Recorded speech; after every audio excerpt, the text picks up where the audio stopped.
everyone, welcome back to my YouTube channel. My name is Oluwafisayomi, and with me here is Abiola, aka Papi. Papi is here again, guys, and today we are filming a very sensitive topic. If this is your first time stopping by my channel, please stick around to the end. I'm sure you'd love it here. Join my family, subscribe, like this video, leave me a comment, and kind of like interact with this whole content and tell me what you think about this topic. Most importantly, it is to answer a lot of questions I have received personally, and trust me, I have seen a number of people talk about this topic and I feel like they've been very spot on, especially the one I watched from Wiz Queen. She was very spot on, but genuinely you cannot overemphasize and you cannot quantify the reasons why people are leaving Canada. You guys, the thing is, Canada sells a dream. Sadly, when you come here, you hustle and the boss soul. And after all of that, it still feels like a dream, don't you think? I agree with you. People are leaving because they are trying to get a better life, a more secure place in terms of if you live in a state whereby security is nothing to write home about. The poverty level is alarming. The unemployment rate is high and stuff. If you get here, right, you will get jobs. Canada is a beautiful place to live. Don't get us wrong, but for every penny or for every cent, because we don't spend pennies here, right? For every cent you make, you're going to work for it. Nobody's just going to see and be like, how are you? You look so fine today. Take $10,000, my dear. It doesn't work like that. This country doesn't necessarily give you the time to be happy, because there is no like work, life, fun, personal. There's no balance. You are just you either live a triangular life just to be able to keep up and pay up your bills, or you don't have money. So one thing I tell people is Canada actually doesn't give you time for yourself, because let's take this stance down, public holidays, right? Because they know that it's you're stuck in that loop, you're stuck in that cycle of wanting there's always one bill or the other to pay. On public holidays, they tell you, what, if you come to work today, we'll pay you a day and a half. So let's say you earn $30 per hour on a regular day. On a public holiday, they tell you, if you come to work today, we'll pay you $45 per hour. Do you think you want to miss out on that opportunity? Especially if it's like maybe like a Thursday, Friday, where that people don't work, and then you want to. Some people go as far as taking double shifts, and it doesn't. So when everybody's at home having family time, you're there putting your neck out for. But you don't have to do that though.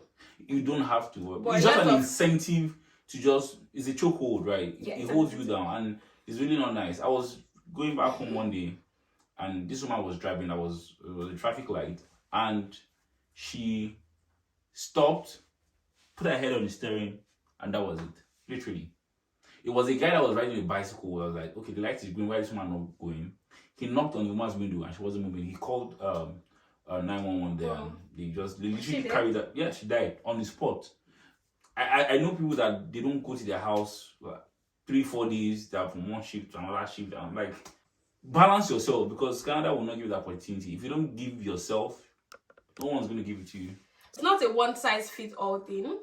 People are living for different reasons, and if the reasons don't suit you, fine. And while you might agree with it or not, it's just a disclaimer that you don't take these things to heart. One of the very common reasons why people leave Canada is because the healthcare is overwhelmed, and the healthcare is a total sham, sorry to say. Like, when I was coming, I had very high hopes about the healthcare, but it's a train wreck right now. It's alarming. It is a disaster right now.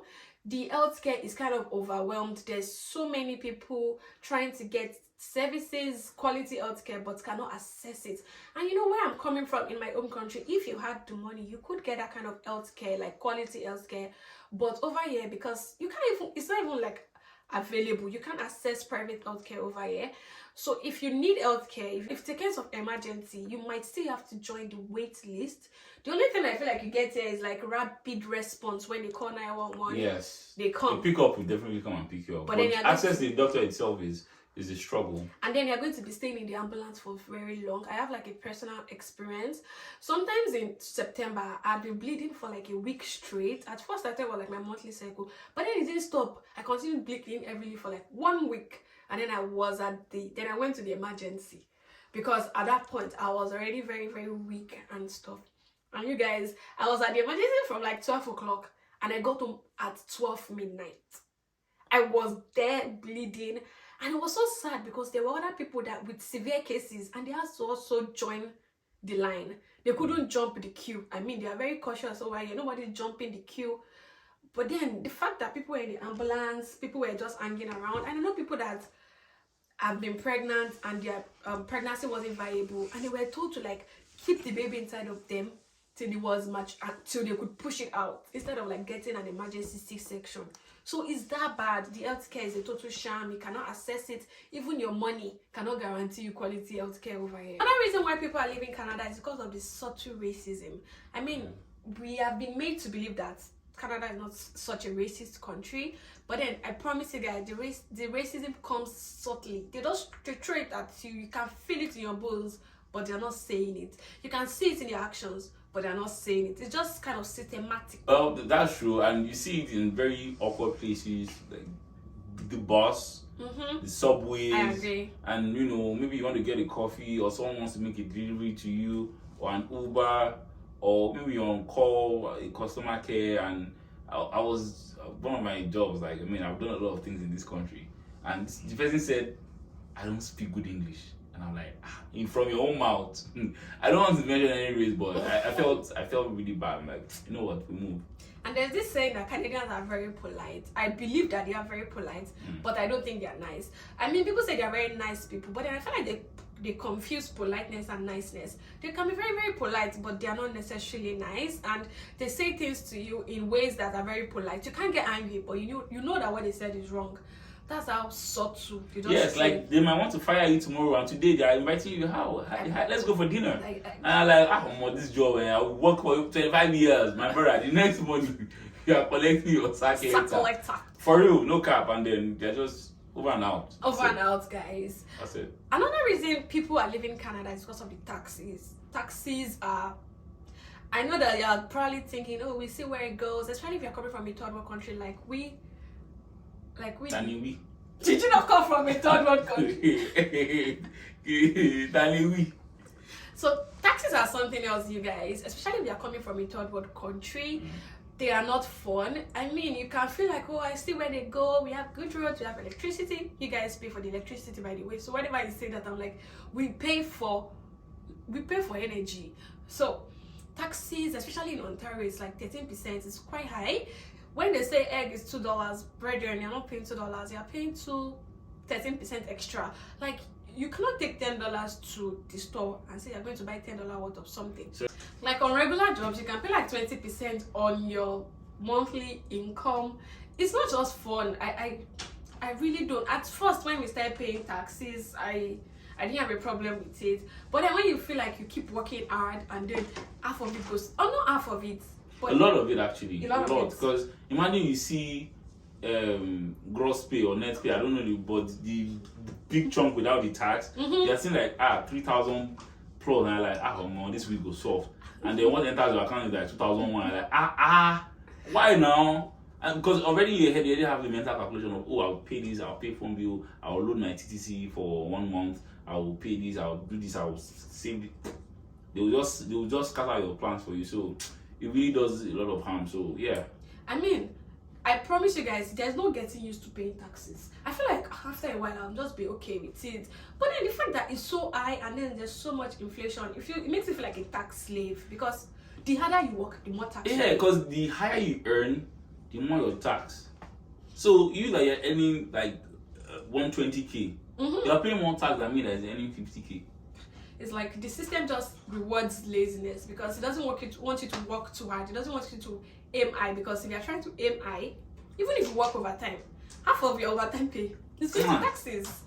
So guys, taxes are something else. And I feel like the tax, yeah, that is the perfect word. Taxes is a taxes are drainers.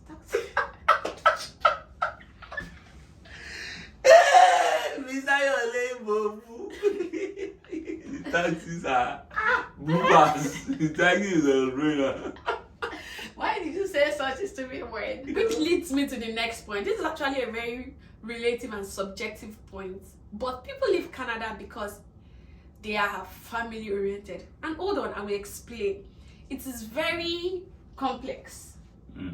It is not that it's easy to find a life partner over here. True. People are busy with work, like they just want to change their marital status. They feel like at this age of my life I want to have kids, I want to expand and what's that word, procreate.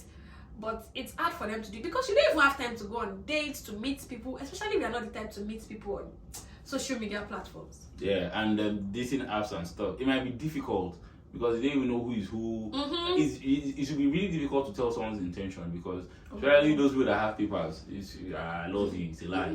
You don't know if they are really genuine or they just want to, get value through you, right? That's value needs papers, actually. So it can be very tough, right? And a lot of people like to get their spouses and partners back home. So some people just think, oh, are you wasting my time? And Africans have been known for that, they'll tell you they love you, blah blah blah. Why it's not, don't be African specific. Okay, I'm being African specific because that's what I've experienced firsthand, right? But then other people do it too. They go back home and they pick one girl from their village or from their city or their town and anything. You just kind of like just wasted your time. So it can be very, very tough decision sometimes. Yeah. People go back home to just get married, and that is why they leave Canada. Most of them don't bother coming back. Wherever you find love, you stay there. Anyway, moving on.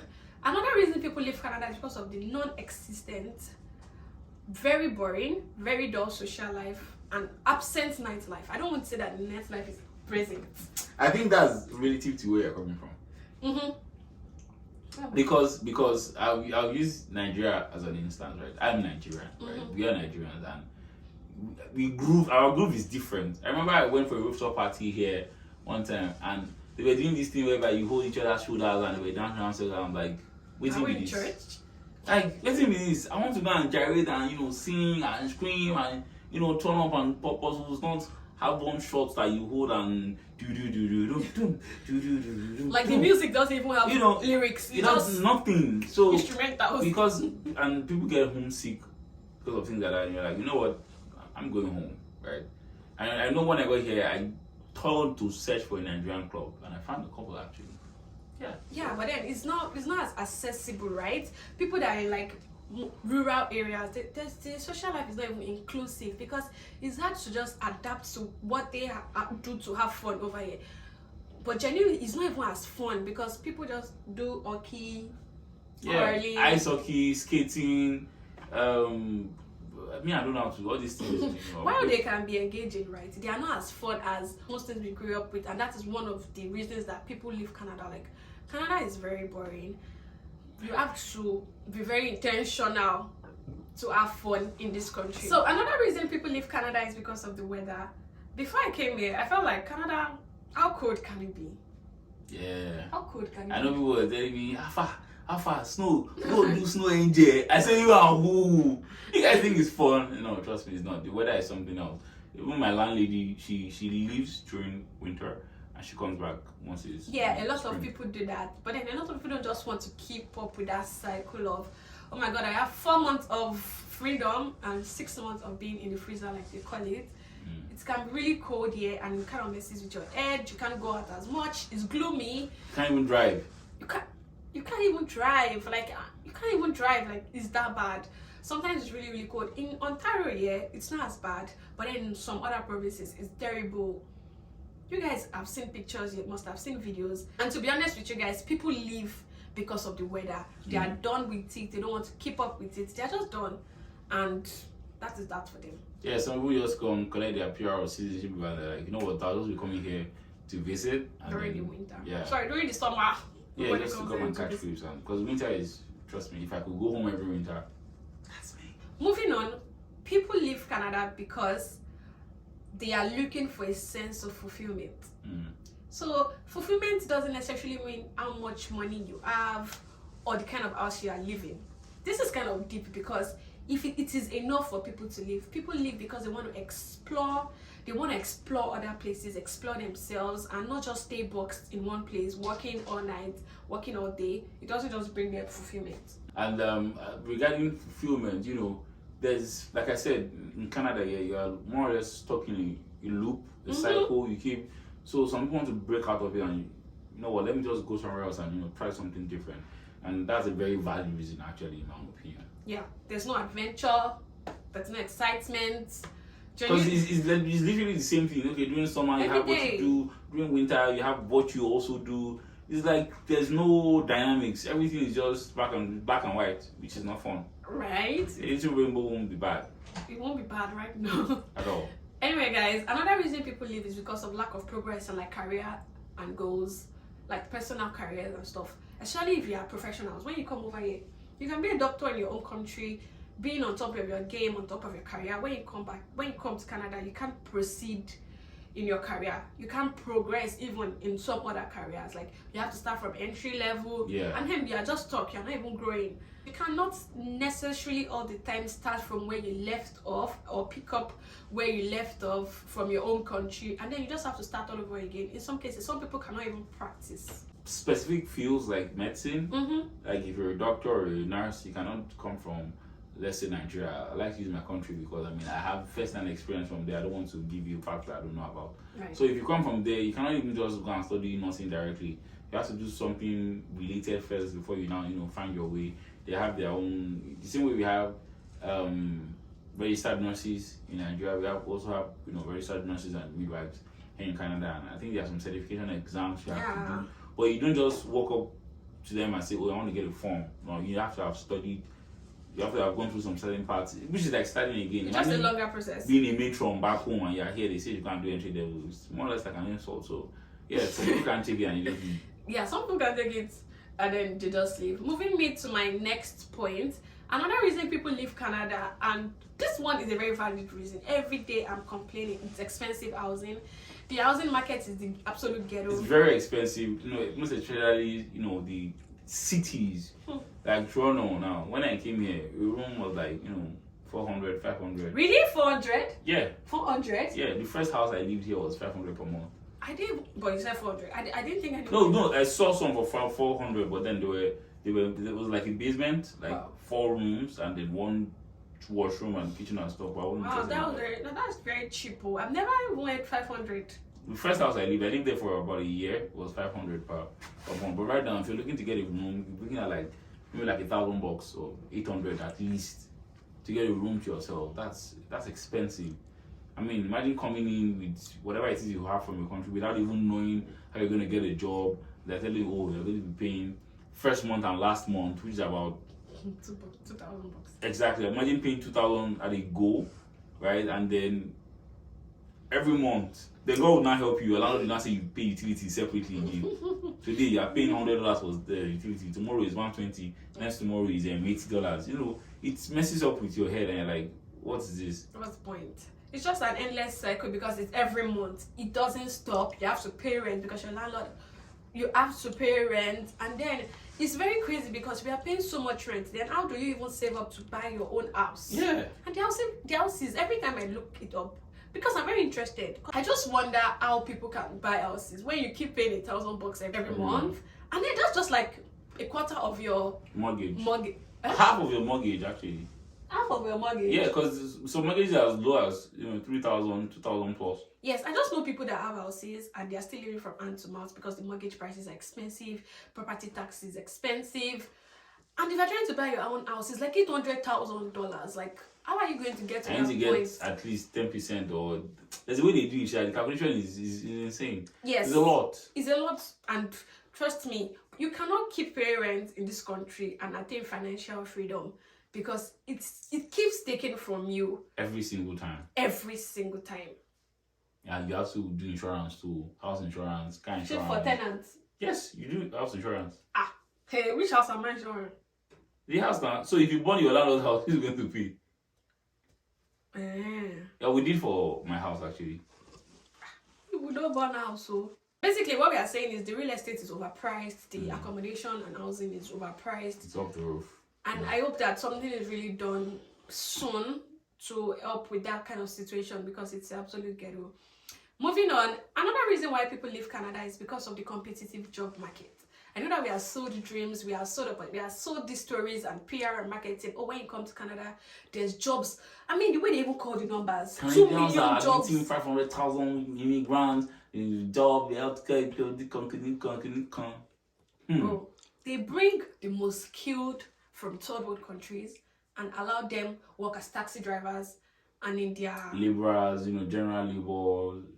I'm quite emotional about this because it is terrible. Like, people are searching for jobs every time. I've had someone really close to me said with like be job hunting from like 5 months. The last time that's currently my position. I'm job hunting. I've been job hunting since August. I finished school in August. We're in January, and I was like 5 months. I was even always encouraging, but at the point I was like, see, I'm just tired because is unbearable, and people are just competing for like minimum wage jobs. See, if you see where people just work hard at their jobs, even if it's not like the best, because you can't afford to lose that job. If you lose that job, the next job you're going to get is barrel bottom. I'm telling you, hand to mouth. Urgent, it's like when you say urgent 2K back home, it's like you're just looking for urgent 2K just to survive. And by the time you pay rent, you pay this, you pay that, you pay that, there's nothing to save. I mean, there are jobs, don't get me wrong. But for someone that went to school, that has put in the work, put in the money, there's not necessarily enough jobs for those kind of people. I think that's you don't go to school and then they expect you to come and do minimum wage manual jobs. So what's the point? Then what separates you from, why didn't you just start doing that job all this while? Why did you go add some more value and get some more education? So one of those reasons why people are living on a regular basis is because of their inability to get a good job. Another reason why people leave is because, I mean, to start with, the country can be a hotspot sometimes, right? Mm-hmm. So a lot of people just want to go and get their second citizenship, which is having a dual citizenship, and then you know that they have a second place they can call home, where they can always pick up their passport and 2 seconds they're out. Just in case. I mean, a backup plan. It's exactly, especially Canadian passport. It gives you a lot of like opportunities and possibilities. Multiple opportunities. You can just go anywhere. Wake up and just say, I'm going to Antarctica, and then you're in Antarctica, you're living your life because you're a Canadian citizen. Another reason why people leave is because of unmet expectations. Is unmet a proper English? Yes, because you set certain goals. Oh, by the time I get here, after like 2 years, I want to have saved up, maybe buy a house, home and abroad, and one thing. You have planned like 3 vacations in your head, what you see on social media. I'm gonna ball. And you find out you're earning $15 per hour, and your shift is not even stable. And then you just really like, yeah. I don't understand. Is there any other thing people are doing here that you're not telling me? And find out it's not as sweet as it looks on social media. Yeah. So it can be very disheartening sometimes. Yeah, a lot of people leave because they have been sold these dreams. They're not necessarily fake, but they are hard to get. They are hard to attain and hard to achieve. They get sold these, like I keep saying, like it's PR, it's marketing. Canada is admitting 5,000. Yeah, I want you this paradise. Why? What do they have? They must have so much money to be wanting. What's that word? To be offering citizenship or PR to 500,000 people. This place must be heaven. But I promise you guys, it is not always as expected most of the time. I mean, some people have better experiences and they meet better opportunities, so to say. But it's not always like that. And people just leave because I thought I was coming here to live a better life. A soft life. A softer life. But this is not it. But then, like you say, life is not always green on the other side, right? It is green where you water it. It is green where you water. See, on this side, what color is it? It's white. Because of the snow. Nice one. Yeah, I'm bringing this video to a close now. One of the reasons why people also leave Canada is because of their inability to keep up. Like you just have to be on your toes with your bills on your toes. You're going out on your toes. Want to get the bus on your toes. Everything on your toes. Everything on your toes. Hey, everything on your toes, you guys. You just have to plan and plan. You can't just be spontaneous, don't you think? Yes. And so one time I was taking a customer to the airport, and she was Nigerian, and she was just ranting about how she was tired. She couldn't continue anymore. I mean, she was a big madam, quote unquote, back home, and now she has to work in bakeries, work in warehouses, do menial jobs. It was tough to make ends meet for her, and it was really obvious. She was like, she just rather go home and live the life of a princess back home, right? So sometimes it can be very overwhelming that you just can't take it anymore. Take a break. Yeah. You have to be on your toes, calculating. Like, you can't just say, oh my God, let me just rest. You snooze, you lose. You snooze, you lose. So lastly, Another reason why people leave Canada is because of the inability. Sorry, I'll come again. Because of the inability to have a sense of belonging, a sense of identity. Even if you have the citizenship, you don't necessarily feel like you belong here. Remember when I came to this country, right? The kind of loneliness I felt when I got here, I don't pray for my enemies. That's why I had to come up with a group chat, for a community of Nigerians that, Which was very helpful. And that has really helped me. That was where I met, that's the way I met her. I met her through a friend who just came into the country too. I met Papi the first day I came to this country. Yeah, it was an amazing time. I was looking at her, what's doing this boy? Daddy, I don't even know that way I can be managing you like this. You can be all over me like this. I'm not all over you, bro. Like managing you. What am I saying that day? I'm like, how did I realize this kind of friends? There's everywhere. But then look at him now. Then it was very overwhelming because then I didn't have any friends. I didn't know anybody. The only place I used to go was work, grocery shopping, and then it was really lockdown. So there wasn't even go to church. Yeah, but when it opened, I had to look for a church, and it was tough getting to going Jari times 2 person back home in Lagos. I became this always inside person, so it really messed me up, and it was a lot. So there were days I would cry like, oh really? Yeah. Let me the right decision come to this country. I should just pack my stool and go and I'm doing it again. But we just can't. It's not an option right now. So actually, I've been blessed when I came into this country. I have not been by myself a lot. I mean, for the longest time, I've lived with people that made me feel like I had a family. Especially for the last year, like I had a family. I was in a community, of not like-minded, but then more like we are from the same place. Oh, I could speak my language. I felt like I had a family, but for everybody, it's not always like that. Most of the time, it's not like that. You're just there, lost at work. You're probably the only black person. Even if you're not only the black person, you're probably the only Nigerian. When you're trying to talk, they don't understand what you're saying. You're probably talking too fast, or you're too slow, or you're using lingua and vocabularies that they don't get. You don't just feel like, oh my God, I belong here, this place. Like, especially if your work environment or any environment you find yourself, you don't find your people there. Yeah. And then they are communicating in language you don't understand. Oh my God, that can be so pushing out, right? Because it's like they want you to get out, but they don't want to tell you, oh, please get out. Right. So you just feel so out of place. Yeah, that's the word I should have used. You feel very out of place a lot of times, and that is one of the reasons why people are leaving Canada. You're probably typing aggressively, or you're angry. You're typing, oh, no. This is not a call to discourage anybody, like I've always said. At all. If you've watched my previous videos, you would see me talking about how Canada has been very helpful to my life. We made a video talking about that video. Everybody keeps talking about you being a great teacher in that video, by the way. Talking about how much good you can experience and get from living in Canada. Like I said earlier on, if you're from like a war-torn country, third world, not war-torn, even if it's war-torn, like Iraq, Iran. Oh, war-torn. You see, you don't feel in place. My Nigerian accent is saying war, you're doing war. You're probably thinking, oh, if you have all of these problems, if you have all of these problems about Canada, then why are you still here? First reason, some of us worked hard to get here, and we are not about to go back the same way we came. Can't afford to quit. We can't afford to quit. Is that an option? I mean, it's not life-threatening, so we are working through it, and we're trying to adapt, make the best use of our resources and time. Yeah, and then if you're going to compare like third world countries and here, obviously you get to live a better life here. It's safe. The roads are good. You get a rapid response on time. You can mentally plan your day, and it will 90% of the time go the way you plan. So we just picked the lesser evil, so to say. Basically. I mean, there's no perfect place in the world. I mean, everybody says the world is a terrible place, but you don't see people living in the world because it's a terrible place. Exactly. People just adapt, and then they're getting along with it. I mean, we are just finding our way every day, trying to make it work. So either ways, there's no perfect place to live in the world. We're looking for a perfect place with no struggles. Where should they try? It's heaven. Heaven!